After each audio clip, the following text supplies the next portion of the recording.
Neue Freizeitparks, neue Achterbahnen. Was bringt die Saison 2025 im Moviepark Germany? Neuer Topspin, ganz viele andere wichtige Themen besprechen wir heute jetzt in diesem Newsvideo. Mahlzeit, herzlich willkommen beim Review Video Magazin und einem neuen Newsvideo meinerseits. Und es ist wieder einiges los. Wir stehen nur noch kurz vor Saisonstart, auch wenn der eine oder andere Freizeitpark schon in die Saison gestartet ist.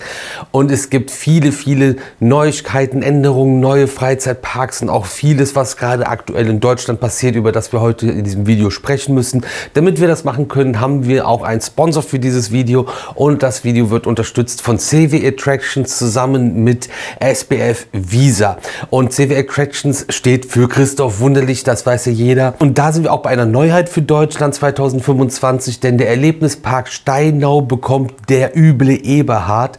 Und das ist ein Mini-Tagaga von SBF Visa und wurde dann von Christoph Wunderlich zusammen mit dem Erlebnispark Steinau auf den Weg gebracht und wird eine neue Attraktion dieses Jahr werden in diesem Freizeitpark, den wir auch schon mal hier auf dem Kanal gezeigt haben. Video verlinke ich euch gerne hier oben.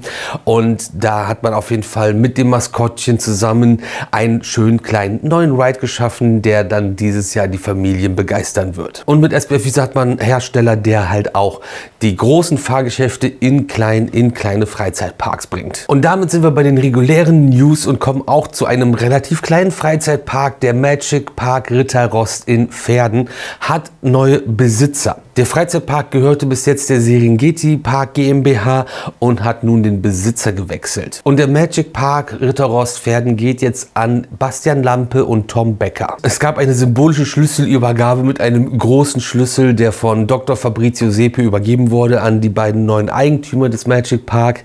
Und diese sind unter anderem Tom Becker. Wer den nicht kennt, der ist jetzt nicht eine Mischung aus den TomTom und Becker Navigationsgeräten, sondern hat sich mit dem Unternehmen John Becker Ingenieure auf Nachhaltigkeit spezialisiert. Und Bastian Lampe solltet ihr wahrscheinlich auch alle schon kennen, vor allem aus diversen Videos hier, und seines Zeichens jetzt auch bereits schon 5 Jahre Geschäftsführer vom Magic Park Ritterrost Verden.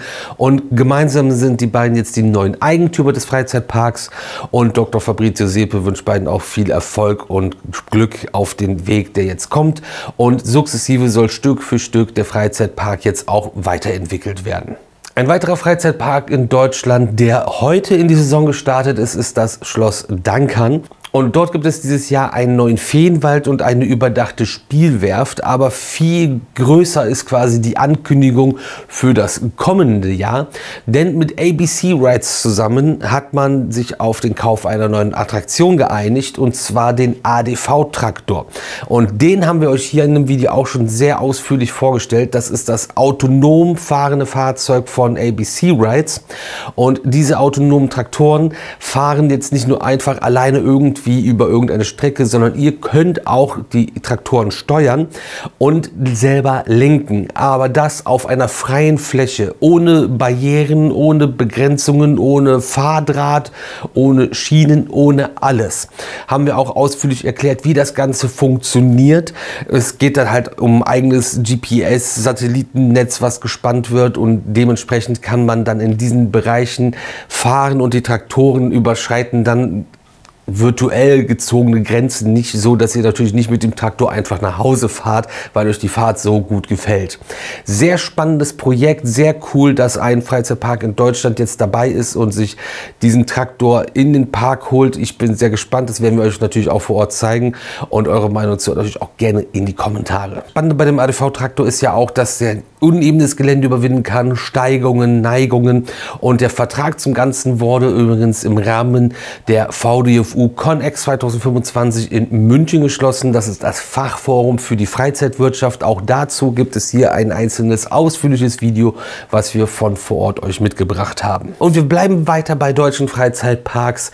Am 4. April, also in einer Woche, startet auch der Moviepark Germany in die neue Saison. Und 2025 liegt der Fokus auf Entertainment und Events. Und Studio 6, also das Stunt-Show-Set, hat nochmal eine kleine Überarbeitung bekommen. Dazu gibt es bald auch ein separates das Video hier auf dem Kanal, denn da haben wir auch einen Teil zu beigesteuert. Das ist ziemlich cool übrigens. Aber die Stuntshow kommt auch mit einer überarbeiteten Storyline und einem komplett neuen Stunt-Team daher. Und das neue Stunt-Team könntet ihr eventuell auch schon mal selber live irgendwo in einem Freizeitpark gesehen haben, denn die waren unter anderem tätig oder sind unter anderem auch tätig im Park Warner in Madrid in Spanien oder auch im italienischen Mirabilandia. Weiter zu Studio 7 aka dem Christian Fahler Dom, und auch dieses Jahr wird es wieder von Christian Fahler eine Magic Show in Studio 7 aka dem Christian Fahler Dom geben. Und zwar eine komplett neu konzipierte Magic Show, Magic Impossible. Und das dann vom 7. Juli bis zum 31. August. Und das mit großen Illusionen wie zum Beispiel The Showgirl Box direkt aus Las Vegas oder aber auch The Scorpion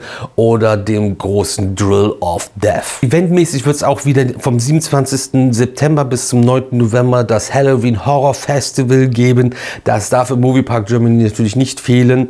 Aber man geht auch in die dritte Runde Hollywood Christmas. Und da startet man Ende November dann in 20 Eventtage. Und da können wir uns dann auch wieder in der Winterzeit auf über 800.000 Lichter im Moviepark Germany freuen. Und da der Moviepark Germany ein Filmpark mit amerikanischer Identität ist, gibt es natürlich auch wieder die Elite Cheerleader Championship im Moviepark Germany. Und eine Woche vorher wird es sogar die Stunt- und Dance Championships geben.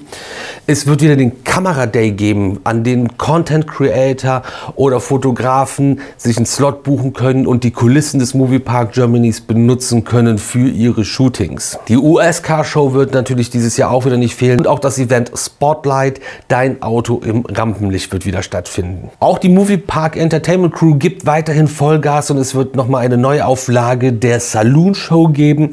Der Saloon wurde ja letztes Jahr auch erstmalig dann wieder bespielt, was ziemlich cool ist. Man wird auch nochmal den Van Helsings Club bespielen. Das war ja auch eine Premiere bei der letzten Hollywood Christmas. Und es wird auch eine neue Gesangsshow auf der New York Plaza Bühne geben. Es gibt aber auch einen kleinen Wehmutstropfen bei den ganzen Ankündigungen vom Moviepark Germany. The Lost Temple sollte ja ein komplettes Makeover bekommen und eine neue Storyline. Das Ganze wird leider jetzt noch einmal verschoben und man setzt dann den Fokus auf jeden Fall erstmal auf Infrastruktur und Gästeerlebnis. Und dass das im Konzern gerade so ein bisschen wilder ist, haben wir ja auch quasi in einem der letzten News-Videos gezeigt, denn Parques Reunidos hat alle seine US-Freizeitparks verkauft. Habe ich im letzten News-Video gezeigt, könnt ihr gerne noch mal reingucken, da erkläre ich das sehr ausführlich, wer da was an wen wie verkauft hat und wer wie wann wo zusammengehangen hat. Alton Towers und Huss Park Attractions hatten wir auch in einem der vergangenen News-Videos schon, dass Alton Towers ein Pre-Event angekündigt hat für seine neue Attraktion Toxicator. Und diese ist nun eröffnet. Huss Park Attractions gratuliert dem Alton Towers auch zu der neuen Attraktion. Und dabei handelt es sich um einen Suspended Topspin, der auf 4,8 Metern Höhe ist und darauf steht dann halt einfach diese 24 Meter hohe Attraktion mit synchronisierter Fahrt zu eigenem Soundtrack, Lichteffekten und Wassereffekten. Diese Wassereffekte sind aber jetzt nicht einfach nur irgendwelche Gardena Garten Bewässerungsanlagen, sondern brandneue Multifunktionswasserfontänen, die einzeln angesteuert werden können und bis zu 8 Meter hoch schießen und unterschiedliche Programme fahren können für den Sommer- und Winterbetrieb. Vor allem im Dunklen zeigt Toxicator meiner Meinung nach wirklich seine Stärken. Die Story hinter dem Fahrgeschäft, die Besonderheiten, die es noch dazu gibt und alles weitere, würde ich sagen, machen wir irgendwann mal in einem Vor-Ort-Video. Wenn ihr da Bock drauf habt, lasst es uns gerne wissen. Aber sehr cooles Fahrgeschäft, cool für Alton Towers, cool für Huss Park Attractions, die die ganze Zeit ja irgendwie am Start waren, aber jetzt viel sichtbarer sind. Haben wir auch in einem der letzten Videos schon drüber gesprochen, dass sie jetzt auf Social Media unterwegs sind, auf Instagram und Facebook zum Beispiel auch voll am Start sind. Wenn ihr das noch nicht ausgecheckt habt, checkt das auf jeden Fall aus. Und ja, es läuft wieder und ist ein bisschen so der Phönix aus der Asche, obwohl Huss Park Attractions nie wirklich weg waren. World's First Ultra Surfer. Eine neue Attraktion von Intermin Amusement Rides aus Liechtenstein und zwar im Six Flags Over Georgia mit der Attraktion Georgia Gold Rusher. Und diese Attraktion ist eröffnet und bietet ohne Ende Airtime und einen sehr kraftvollen Start und das alles auf sehr wenig Platz. Das Ganze ist quasi ein Pendelcoaster, der gelauncht wird mit einem Airtime-Hügel in der Mitte, der zusätzlich neben dem kraftvollen Start und Beschleunigungen auch noch drehende Gondeln besitzt und Wassereffekte an der Seite und das auf einem sehr, sehr kleinen Footprint. Und auf dem befindet sich eine 180 Meter lange Achterbahn mit einer 600 Meter langen Experience-Strecke. Also man fährt mehrfach vor und zurück und kommt dann auf 600 Meter Fahrstrecke. Es ist ein sehr kurzes Fahrprogramm, was bei den Amis jetzt nicht so ungewöhnlich ist. Und die Attraktion ist einfach mal 44 Meter hoch und erreicht bis zu 95 km/h Spitzengeschwindigkeit. Sehr cooles Projekt, haben wir auch vor Ewigkeiten schon bei den Ankündigungen hier auf dem Kanal auch begleitet. Wie ihr merkt, es ist ein Abo hier wirklich sehr hilfreich für euch und für mich. Das lohnt sich für alle, es kostet nichts, es tut keinem weh. Abonniert gerne jetzt den Kanal, sonst vergesst ihr das gleich wieder. Und in der Zwischenzeit kommen wir zu einer weiteren Meldung von Intamin Amusement Rides und zum Dream Island Moskau. Und in Russland gibt es in Moskau das Dream Island, ein Indoor-Freizeitpark, der 2020 eröffnet hat. Super spannender Park eigentlich, der 3 Achterbahnen direkt zum Start hatte. Unter anderem von Intamin einen LSM-Coaster, einen Multi-Launch-Coaster sogar, mit Turtles-Thematisierung. Super spannende Anlage. Allein deswegen hatten wir schon richtig Bock, den Park zu besuchen und hatten so eine Russland-Tour irgendwie auf dem Zettel, die aus gegebenen Anlass momentan nicht stattfinden kann. 2025 wird es aber 4 weitere neue Achterbahnen geben. Und spannenderweise erstmal einen Wacky Worm. Meiner Meinung nach gehört in jeden Freizeitpark einfach ein Wacky Worm. Für einen schmalen Taler bekommt man eine ziemlich coole Achterbahn. Aber auch von Intamin wird es ein paar neue Achterbahnen geben. Eventuell ein Family Launch Coaster. Genaues Layout ist dann noch nicht bestätigt, aber das ist eine der Bahnen, die neu kommen soll. Dann ein Intamin Hot Racer, also der Single Rail Coaster von Intamin. Wir haben im Luna Park Sydney den ersten schon mal hier gezeigt. Wir haben Mahuka in Walibi Rhône-Alpes gezeigt in Frankreich. Super gute Bahn mit einem ausführlichen Review unsererseits direkt vor Ort. Und Russland bekommt ein Mahuka-Klon von dem Hot Racer. Außerdem soll es auch noch einen Intamin Vertical Launch Coaster geben, sowie den Storm Coaster in Dubai, also eine Achterbahn mit senkrechtem Abschuss. Super spannend, es gibt auch schon ein Foto von dem Hot Racer Schienen vor Ort. Sehr coole Anlagen, die dahin kommen.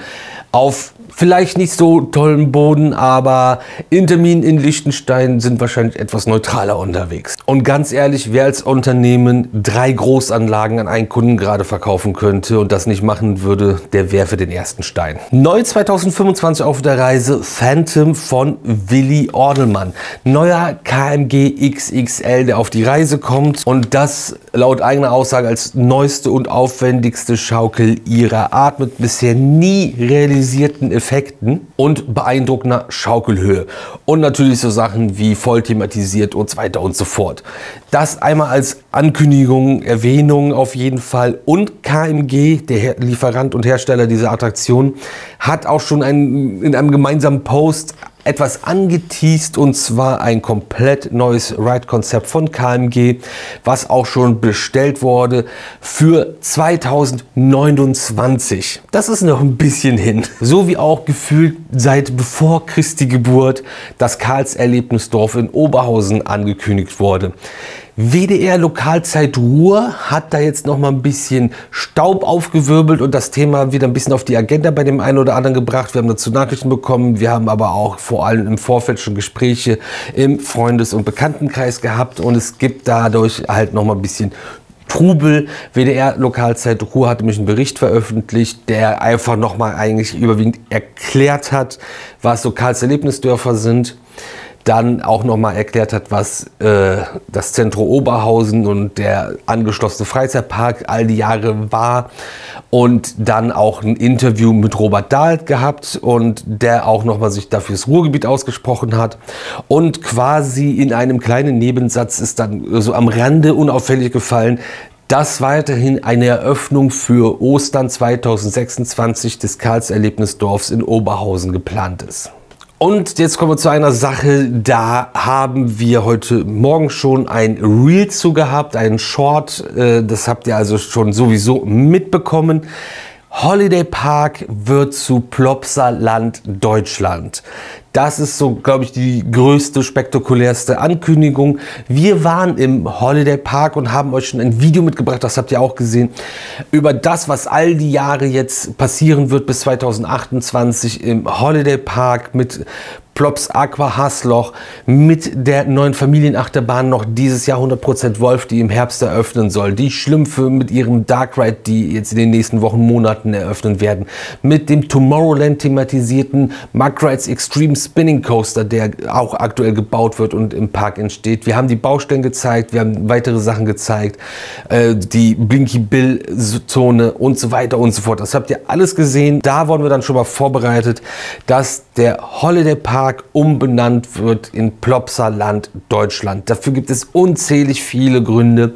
Vor allen Dingen gehört der Holiday Park zur Plopsa Gruppe. Die gehören zur Studio 100 und die Plopsa Gruppe hat super viele Freizeitparks und die heißen alle bis auf die im Osten Europas etwas mit Plopsa. Die im Osten Europas sind Maya-Länder und es gibt das Plopsaland de Panne in Belgien und die Plopsa Indus und so weiter und so fort. Und damit das überhaupt verstanden wird, die Markenidentität und das Dazugehören zu dieser Gruppe, das und ganz viele andere Gründe sind die Gründe, warum man den Park umbenennt. Nach 52 Jahren Holiday Park macht auch eine Plopsa-Gruppe das nicht einfach irgendwie so, sondern macht sich da schon Gedanken zu. Ich weiß, dass viele Ältere unter euch, die den Holiday Park als Kind erlebt haben, das alles nicht schön finden. Kann ich verstehen. Ich finde, das sieht alles gut aus, das ist alles fresh und das, was Plopsa macht, ist gar nicht so verkehrt. Und früher war alles besser. Wir dürfen jetzt nicht vergessen, dass früher, wo alles besser war, jemand da eine GeForce hingestellt hat, ohne ein Stationsdach. Aber egal, darum soll es gar nicht gehen. Jahreskarten bleiben auf jeden Fall gültig. Wenn da Holiday Park draufsteht, die bleiben weiterhin gültig, wenn das Plopsaland Deutschland ist. Der Freizeitpark bleibt von jetzt bis zur Umbenennung auch geöffnet und operiert dann so lange noch als Holiday Park. Am 28.06. ist es dann soweit. Ab da an ist das dann Plopsaland Deutschland und nicht mehr der Holiday Park. Eure Meinung zu dieser Änderung auch gerne in die Kommentare. Abonniert gerne diesen Kanal jetzt, um mich zu unterstützen. Und wir sehen uns jeden Tag um 18 Uhr wieder hier auf dem RideView YouTube-Kanal zu einem neuen Video.